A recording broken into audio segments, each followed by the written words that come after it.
Hello, and welcome to Western Civ, episode 252, Cracks in the Foundation. Last time, Pizarro agreed to put Atahualpa to death. Yet in order to continue running the Inca Empire, Pizarro very much still needed an emperor. Luckily, Manco Inca, another descendant of the royal line, happened to be on hand and was more than happy for the moment to step into the role. But just like when it seemed that everything was going according to plan, a bombshell from Europe threatened to capsize Pizarro's fledgling ship of state. Charles V issued a decree declaring Pizarro to be the governor of the northern portions of the Inca Empire, and his partner, Diego Almagro, the governor of the southern portions. The only problem was, he did not say where the northern portion began and the southern portion ended, or vice versa. Today, we watch as Pizarro's tentative hold over his portion of the Inca Empire begins to unravel.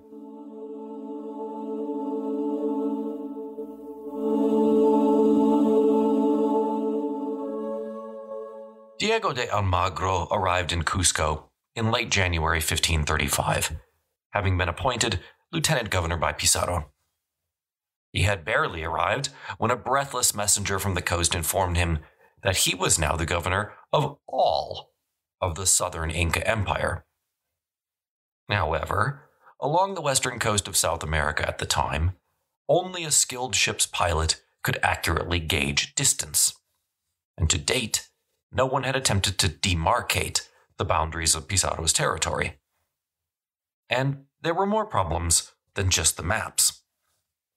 As the new group of Spaniards rode and marched into the capital of the Inca, marveling at its architecture, they soon realized that they had arrived too late to partake of its spoils or to be awarded encomiendas like the others.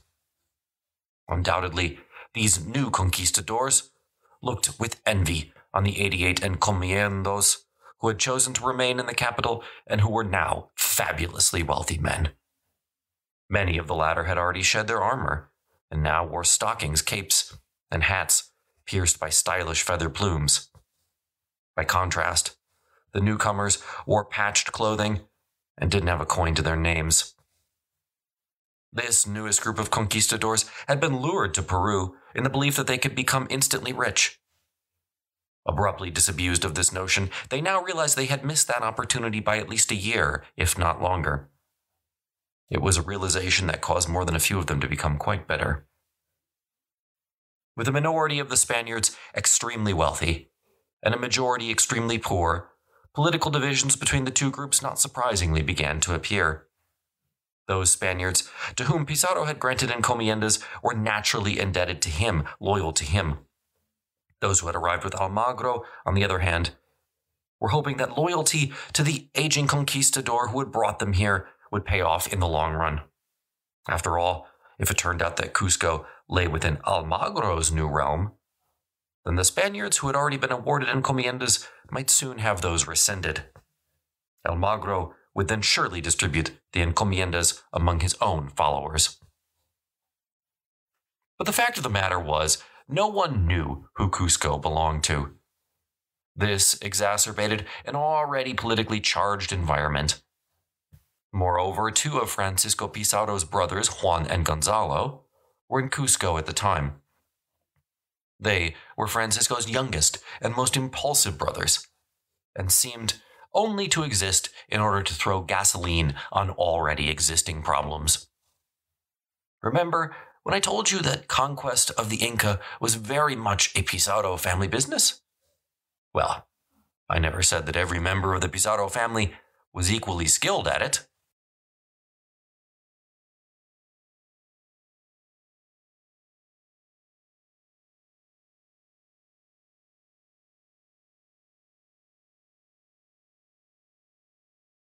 It was not long before the tensions began to boil over.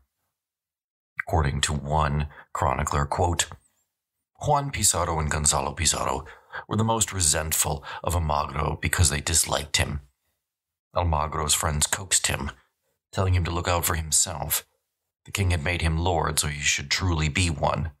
and he should immediately send for those decrees that were coming and take possession of what the king had designated as his governance. End quote. Another concluded, from then on there were two factions, one bound to the Pizarros and one to the Almagros. Disagreements over who would control Cusco and its surrounding area came to a head roughly a month after Almagro's arrival. One day in March 1535, fearing that Almagro might try to seize the capital as his own, the two Pizarro brothers and their supporters carried several cannons into their palace on the main square, barricaded it, and then, quote, scandalously emerged onto the plaza, ready to begin a great altercation, end quote. Their behavior so incensed Hernando de Soto, a longtime supporter of Almagro, that he and Juan Pizarro came to blows. According to one chronicler, quote, Juan Pizarro and Soto had words, whereupon Juan Pizarro seized a lance and thrust it at Soto, who he had not been on a fast horse, would have been brought down by the lance thrusts. Juan Pizarro chased after him until they reached the place where Almagro was staying. If Almagro's men had not saved him, he, Juan, would have slain him, Soto, for Juan Pizarro was a very brave and strong-willed man. When Almagro and his men saw Soto enter the square fleeing, and with Juan right behind him, they seized their weapons and went after Juan Pizarro. Thus men from both sides gathered on the square, brandishing their weapons, end quote. Only through the intervention of a new royal official who arrived, Antonio de Guzman, were the two Spanish factions ultimately prevented from killing each other then and there. 2 months later, after finally hearing of reports of near civil war in the capital, Francisco Pizarro hurriedly went to Cusco. Anxious to defuse the situation, yet with the precise details of the king's division of the Inca Empire still not here, Pizarro decided to try to negotiate a solution with his former partner.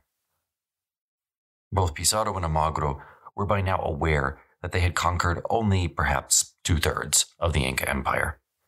Sidestepping the incendiary issue of to whom Cusco belonged, Pizarro soon agreed to help Almagro finance a massive expedition of exploration and conquest to the south.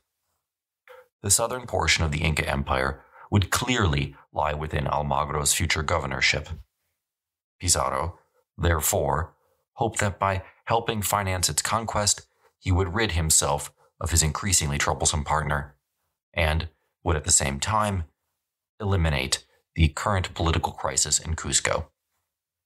Frankly, if they were lucky, there would be enough gold, silver, and peasants to the south to satisfy both Almagro and his hundreds of new ambitious conquistadors. Almagro agreed to the proposal. What he needed to do now was select a second-in-command. Hernando de Soto was quick to apply for the job. He even offered Almagro a sum of money in exchange for the position. But loyalty was what mattered to Almagro now, not cash or capability. So he gave the gig to one of his longtime associates instead, a man named Rodrigo Orgones. Even though this arrangement temporarily solved the problems between the Pizarro and Almagro factions, it also highlighted the reality that Manco Inca was not in charge of his own realm. It was very difficult to portray yourself as an actual emperor when foreigners were openly and actively fighting for control over your alleged empire. So just like inside the Spanish camp, intrigue started to take over Manco Inca's own house. His most likely challenger for power was his brother, Paulo, whom, to be clear, Manco trusted completely. When Manco went with his army and the allied Spanish cavalry to north and crush Atahualpa's last army, he left his brother Paulo in charge as the de facto emperor. Paulo, to his credit, relinquished the position as soon as Manco returned.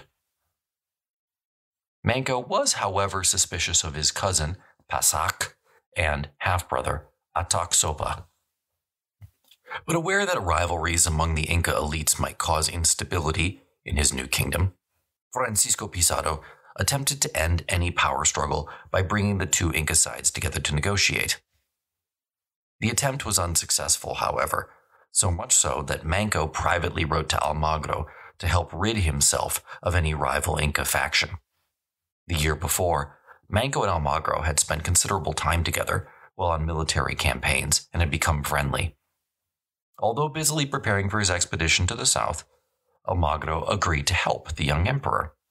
The more he helped Manco, the more indebted to him the emperor would be. Thus, one night a small group of Spanish assassins crept along the alleyways of Cusco. Almagro had sent the men to exterminate Manco's half-brother, Ataxopa. Finding the latter's home in the dark and creeping into his bedroom, they located the potential rival and murdered him in his bed. The assassination of Ataxopa, however, only intensified the rupture within Manco's extended family, which now began to organize themselves along the same fault lines that divided the Spaniards. Manco and his brother Paulo allied themselves with Almagro. Those of the Inca faction opposed to Manco, however, allied themselves with the Pizarro brothers. And things continued to deteriorate from there. One night, Manco, fearing revenge for his brother's murder, fled his home to Almagro's palace. And according to a few records, Manco was so fearful that night, he even crawled underneath Almagro's bed and hid. While this crisis was far from over, Almagro was getting ready to leave and conquer this southern Inca empire. On July 2nd, 1535, he marched out of Cusco with 570 armed men, intending to find his fortune. Pizarro came to see him off. Both men probably expected this to be a final parting of ways. Almagro would find his kingdom, conquer it, and rule it, just as Pizarro was ruling in the north. Of course, we know that wasn't going to happen. There was no great empire to the south. But neither Pizarro nor Almagro knew that at the time. And Almagro did have one other major upshot for the situation.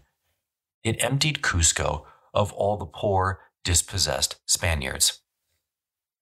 Those who remained were, by and large, already major encomienda owners. These men were very satisfied with their positions and were not likely to cause anyone any trouble. Pizarro departed Cusco as well, intending to continue his newest project, founding Spanish cities on the coast. And this is the end of the story, for now, of Hernando de Soto, who I'm definitely coming back to in a future episode, because he prepared to depart Peru as well. Unsuccessful in his attempt to accompany Almagro's expedition as second-in-command, Soto left Cusco with a pack train carrying a fortune in gold and silver ingots, intent on finding a passage on the next ship headed back to Spain. The cavalry officer who had led the Spanish advance down the Andes would now leave Peru forever. Once in Spain, Soto is going to use his share of the Inca treasure to win a royal license to conquer a little-known land called Florida. Soto hoped to find his own Indian empire there, similar to the one that Cortez and Pizarro had already discovered. But he wouldn't. And, as we'll see, he will eventually die destitute and delirious on the banks of the Mississippi River. According to some, he's the first European to discover it. Alas, that's a story for another day, which we will get to in great detail soon enough. This left Cusco in the hands of Manco Inca and Pizarro's two younger brothers, Juan and Gonzalo. This did not work out well for Manco. Juan, Gonzalo, and the rest of the Spaniards left behind in Cusco had an insatiable appetite for gold and silver. They pressured the emperor constantly.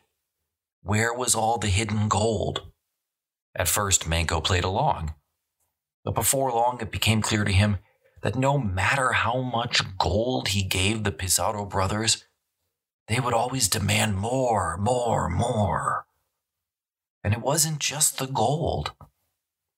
Ever since their arrival, the Spaniards had eagerly pursued native women. Now, seemingly in total control over the land, they went after every woman they saw, including high-born descendants of Juan Capac. Almagro had a relationship, for example, with a royal sister of Manco Inca.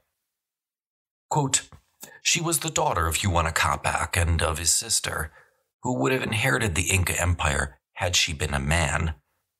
She gave Almagro a pit in which there was a quantity of gold and silver tableware, which once melted down yielded 8 bars, or 27,000 silver marks.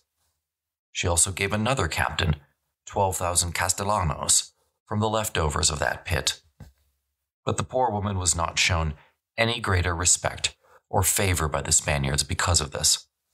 On the contrary, she was repeatedly dishonored, for she was very pretty and had a gentle nature, and she caught the pox.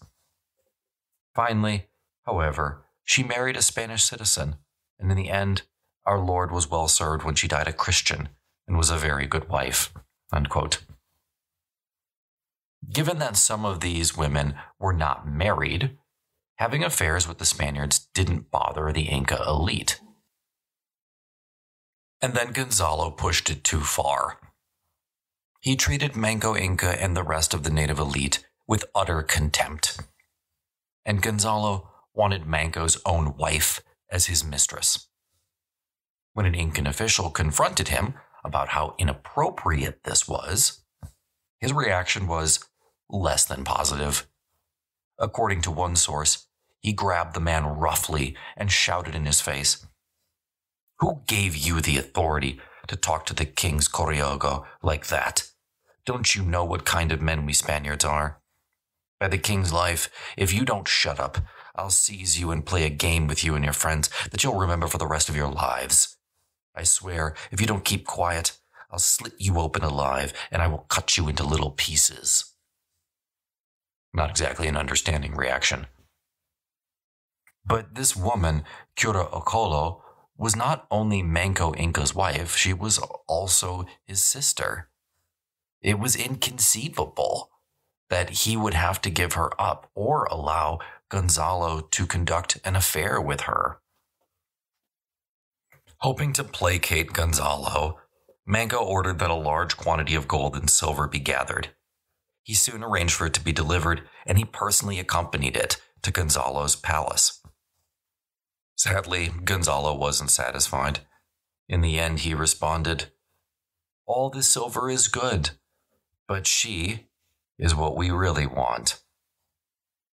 Recognizing how serious Gonzalo was, Manco was desperate. Having already to suffer the humiliation of hiding in Almagro's bedroom to escape assassination, having his palace ransacked, and presently being harassed on a daily basis for more gold and silver, Manco was now being ordered to hand over his very own wife and sister to an arrogant foreigner. Searching for a way out, Manco finally hit upon what seemed like a reasonable solution. How about giving Gonzalo a different beautiful woman?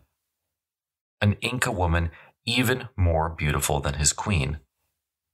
Manco's son, Tutucuzi, would write, quote, "My father, Manco, seeing with what insistence they were asking for the queen, and that he was unable to avoid their request in another way, sent for a very beautiful woman, coiffed and well-dressed, in order to hand her over in place of the queen that they were asking for.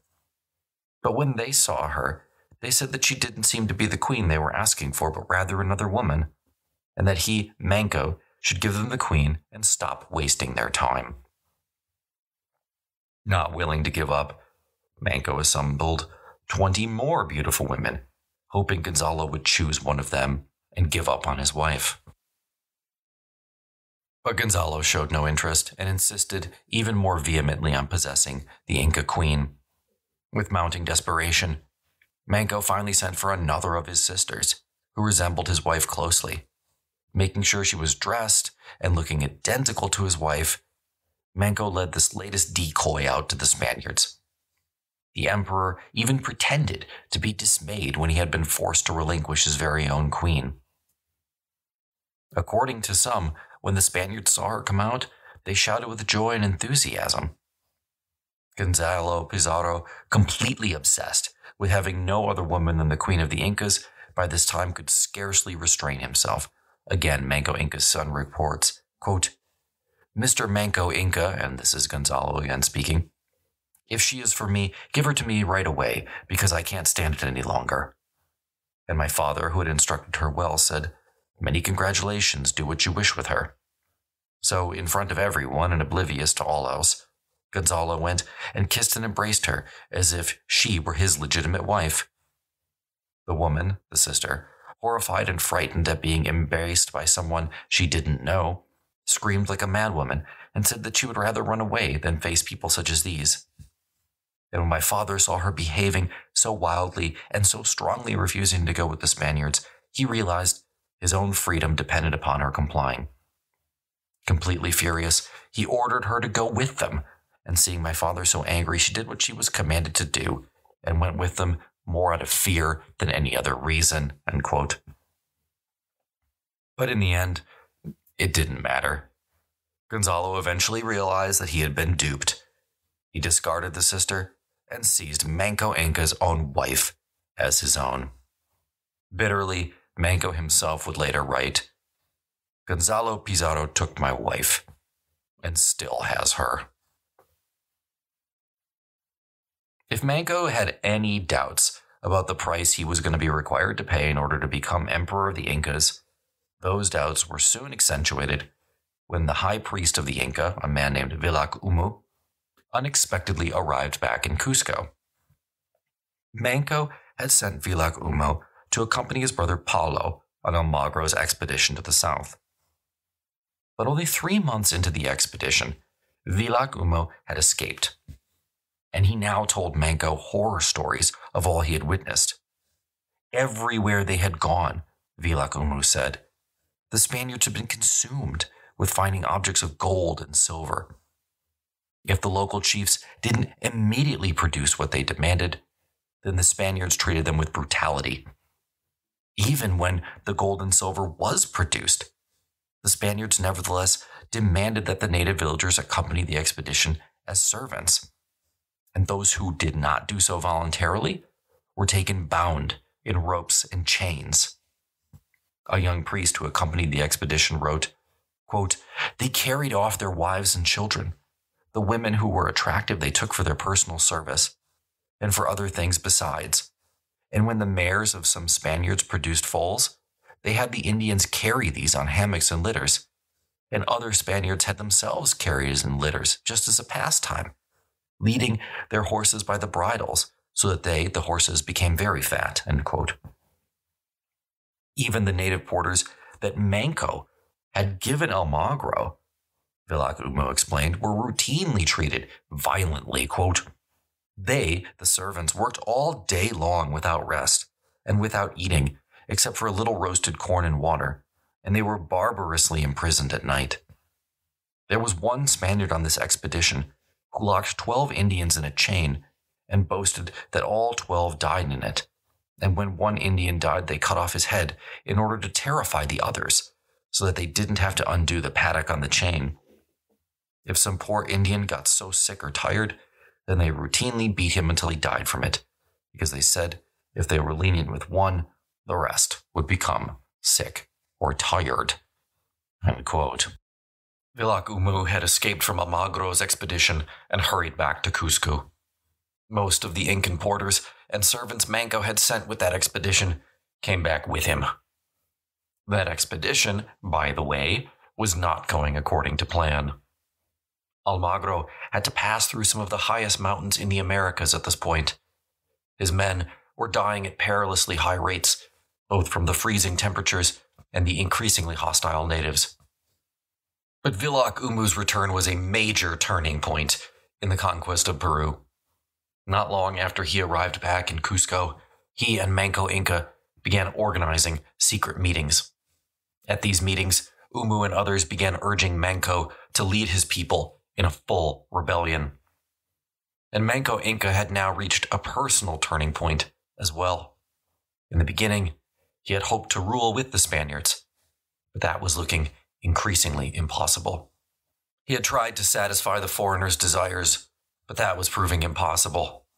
They simply could not be satisfied, whether with gold, women, or both. Plus, with each passing day, it was becoming increasingly clearer and clearer that Manco Inca was not in charge of his empire. The Pizarros were. I used the plural there for a reason. Had it been just Francisco Pizarro, I think it's not clear at all that the Great Rebellion would have happened. Francisco had always proven to be the most reasonable of the Pizarro clan. Sure, he wanted a kingdom to rule, but he wasn't interested in running into the ground, and that's where I think this episode is kind of a key turning point and a difference maybe between the conquest of Mexico and the conquest of Peru.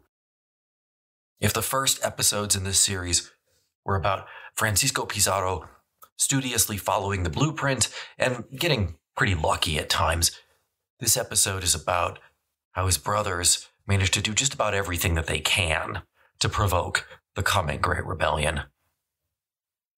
The more and more Manco thought about it, the more he realized he had been duped. The Spanish never wanted to help him. This wasn't about Inca factions or internal conflict. They wanted to rule the empire, period. And they tricked Manco into helping them do so.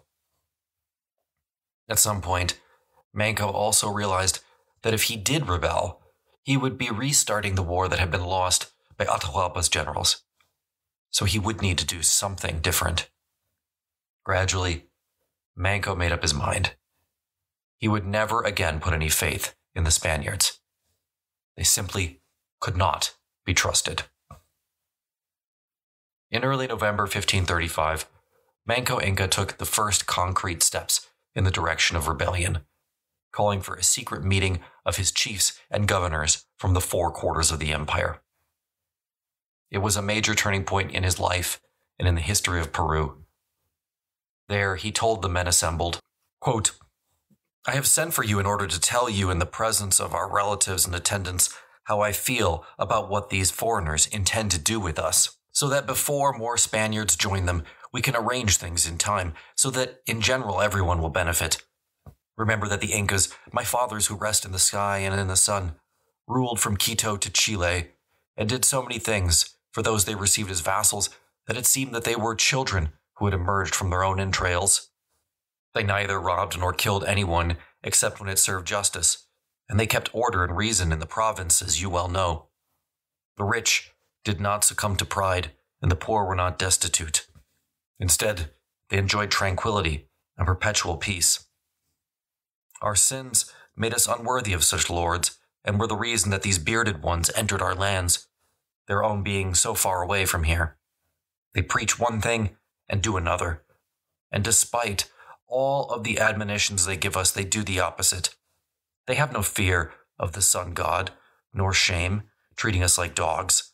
They can call us by other names. Their greed has been so great that there is no temple or palace they have left unpillaged. Furthermore, even if all the snow on the mountains were transformed into gold and silver, it would still not satisfy them. They keep the daughters of my father and other ladies, your sisters and relatives, as mistresses, desiring them beastly like this. They want to distribute, as they have already begun, all the provinces, giving one to each of them, so that as lords they can ravage them. They intend to keep us subjugated and enslaved, and that we will have nothing to do other than find them metals and to provide them with our women and livestock. What justice and reason did they have to do these things, and what more will these Christians do? Look, I ask you, where did we meet them? What is it that we owe them? Or which of them did we injure, in order that with these horses and these weapons of iron that they have made such cruel war on us? They killed Atahualpa without cause. They did the same with Captain General Chachumicha. They also killed Rimnavi by burning him to death in Quito, so that their souls would burn with their bodies and they couldn't go to enjoy Inca heaven. It seems to me that they be neither just nor honest that we put up with this. Rather, we should strive with the utmost determination to either die to the last man or else to kill our cruel enemies." End quote. After the meeting, Manco quietly slipped out of the city, As he traveled through the night, no doubt he came to the determination that when he entered the city again, it would be at the head of a conquering army. When he returned, he would exterminate the Spanish once and for all. But despite Manco's efforts to keep spies out of the secret meeting, there had been spies in attendance. These men quickly reported what they had heard to Juan Pizarro. Juan told his brother Gonzalo, and immediately the two men saddled their horses and tore off after Manco. After a few hours, the brothers came upon what appeared to be part of Manco's entourage. They demanded to know which way Manco had gone, but the men lied. They told Juan that Manco had gone one way when in reality he had gone another. Still, the Spaniards quickly realized their mistake and reversed course. Before long, Manco, being carried on his royal litter, heard the sound of horses' hooves in the distance, and he realized he had been betrayed. Quote, Manco feared the enemy and cursed a great deal those who had informed them that he had escaped. With great fear, he got out of the litter and hid among some small rushes. The Spaniards arrived and loudly called out to him. Soon one of the horsemen approached the place where he was hiding, and, believing that he had been discovered, he came out, saying that it was he and that they should not kill him. He told a great lie, which was that Diego de Almagro had sent him a messenger and ordered that he should follow him to Chile. End quote. The two Pizarro brothers, just relieved that they found the emperor, didn't believe Manco's story about Almagro's order for a moment. They quickly escorted him back to Cusco and locked him in a room, just as they had imprisoned Atahualpa 3 years earlier. The same man who had stolen Manco's wife and who openly slept with her now supervised the removal of Manco's final outward vestiges of power. Quote, Gonzalo Pizarro ordered his men to bring irons and a chain with which they shackled my father, this is by Tutu Kutsi, and then all at once threw a chain around his neck and iron on his feet. End quote. With Manco now firmly their prisoner, the Spanish inhabitants of Cusco no longer made a pretense of showing the emperor any respect. Juan and Gonzalo were especially brutal, threatening Manco with even worse consequences if he didn't reveal the location immediately of more and more gold and silver. Manco was later quoted as saying, quote, I gave Juan Pizarro 1,300 gold bricks and 2,000 golden objects, bracelets, cups, and other smaller pieces. I also gave 7 gold-silver pitchers. But they said to me, Dog, give us gold. If you do not, we will be burned. And they swore at me, and they said that they wanted me to burn. I'm not lying when I say that I rebelled more on account of the abuses they inflicted on me than because of the gold they took from me. For they called me a dog and struck my face, and they took my wives and lands that I used to farm. End quote. But even with Manco's latest gifts, the Spaniards were still not satisfied, and they became more and more abusive both to Manco and all of the city's inhabitants. No longer did the Spaniards try to hide who was in control. According to Titu Kutsi, again, this is Manco's son, during his captivity, Manco tried to reason with the Spaniards in an attempt to remind them of everything he had done. He said, quote, What have I done to you? Why do you treat me in this manner and tie me up like a dog? Is this how you repay me for what I have done to you and for helping establish you in my land? End quote. But, of course, the Spaniards ignored Manco's complaints and inched ever closer to the Great Rebellion. Instead, they kept him in chains, certain that if Manco were freed, he would immediately try to stir the country into revolt. And they told him, Manco Inca, making excuses now is not going to help you. We know without a doubt that you want to make this country rise up. They've told us that you want to kill us. For this reason, we've imprisoned you. It's not true that we want you to rebel. Then you can stop complaining and give us some gold and silver, which is what we came here to find. Give it to us, and we will set you free. End quote. At this point, Manco must have realized what the Spaniards really were. Foreigners whose only intent was to pillage, sack, and plunder the empire that his family had created. But while Manco was being humiliated and abused as a prisoner, the various Inca lords he assembled for his clandestine meeting had mostly escaped from Cusco the night of his capture. Almost immediately, they had begun fanning out into the countryside to spread Manco's orders to begin preparing for a rebellion.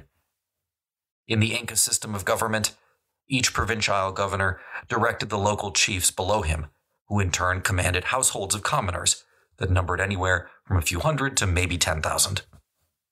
As long as the Inca chain of command continued to function, from emperor to governor, then Manco still wielded substantial control over the population. Despite all the confusion and chaos of the previous several years, the Inca machinery of state slowly but surely began to grind into working order.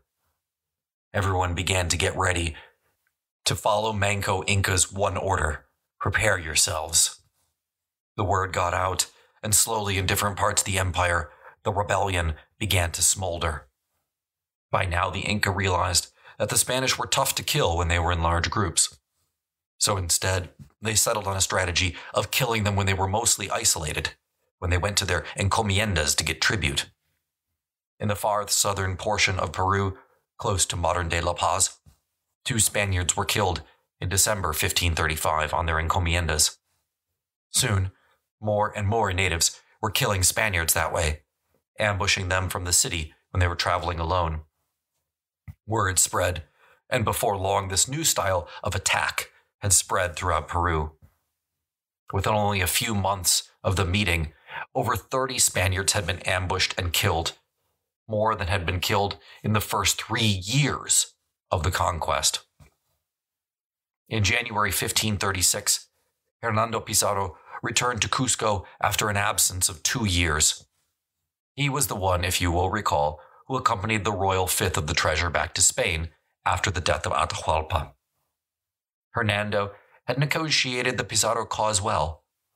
Not only had the king granted him the right to import black slaves to work in Peru's mines, but he also gave the Pizarros the right to appoint 3 lifetime members to each town council throughout the kingdom. This effectively gave the Pizarros control over Peru. Hernando's return meant a major change for Manco Inca. Hernando ordered the Inca emperor immediately released from custody and unchained. He apologized to Manco for the way that his brothers had treated him and began to dine with him regularly. This was not out of some altruistic desire to see Manco's human rights recognized, however. He soon began peppering the emperor with the same old questions. Where was there more gold? Plus, it's worth noting that King Charles, back in Europe, had ordered Manco Inca treated as a fellow sovereign. So, to an extent, Hernando was just complying with his orders. Still, Juan and Gonzalo were furious. How could Hernando release the guy who had just started an insurrection? He might escape any day and pick it back up again. Hernando brushed aside these concerns and told his brothers there was no risk of that at all. Manco had promised him he would not lead any rebellions or anything like that. But now it was Manco's turn to be deceptive. His high priest, Vilac Umu, had been carrying out the rebellion in his name this entire time. Little did the Pizarro brothers realize, Manco was just waiting for the rainy season to end to begin the Great Rebellion in earnest. He knew he would never get another chance like this. The Spanish were presently divided. Pizarro was on the coast, his brothers isolated in Cusco, and Almagro was far to the south or potentially even dead. While the Pizarro brothers feasted and toasted one another night after night, the Inca were secretly assembling their weapons. As the warriors drew nearer to the capital, the time had finally come for Manco to escape. Word would soon get out that native armies were approaching. It was time for Manco to take full and open control of the growing insurgency. Having already given Hernando Pizarro different stores of gold and silver, Manco now asked Hernando for a favor in return. Could he and Vilac Umu travel to the nearby UK Valley, about 15 miles to the north? He and his high priest wanted to perform some important religious ceremonies there for his father. If Hernando would allow him to go, he promised he would bring back a life-sized gold and silver statue that belonged to his father. Hernando, ever eager to get more treasure, told Manco of course by all means the two of them could go. On April the 18th, 1536, Manco Inca and his high priest left Cusco and headed for the UK Valley. Not long after they departed, Juan and Gonzalo Pizarro and even some of Manco's estranged kin formed a delegation and visited Hernando. Hernando had made a huge mistake, they told him. The lieutenant governor, Hernando, must immediately send a force to recapture the Inca Empire. If not, then Manco had no intention of returning. It would be full-out war. Hernando again brushed these concerns aside. He said Manco would return. Manco had promised him he would. Hernando said that they were worrying over nothing. They should all just go home and stop it. Manco Inca would keep his word. Now, 2 days later, a Spaniard arrived in Cusco, who had been surprised to meet Manco Inca and Vilac Umu headed into the hills above Calac Valley and traveling in the direction of Lares, some 50 miles from Cusco, not 15. When the Spaniard had asked the emperor where they were going, Manco replied that they were off to retrieve some gold. To Hernando, I guess this information still made perfect sense. Manco had promised that he would bring back a life-size statue made of silver and gold, and he was on his way to go get it. But when more days went by with still no sign of the departed emperor, he started to worry. Finally, on the eve of Easter Sunday, news arrived that Manco Inca had been seen with a large group of native chiefs in the rugged mountains. The Inca Empire had apparently convened a secret assembly of native chiefs and military leaders from all parts of the empire. Worse still, various eyewitnesses had seen all kinds of warriors assembling across Peru. The rebellion, it seemed, was very real. Later on, Pedro Pizarro, cousin to the men, would recall, quote, Manco Inca took refuge in the Andes, which is a land of enormous rugged mountains with very bad passes and where it's impossible for horses to enter.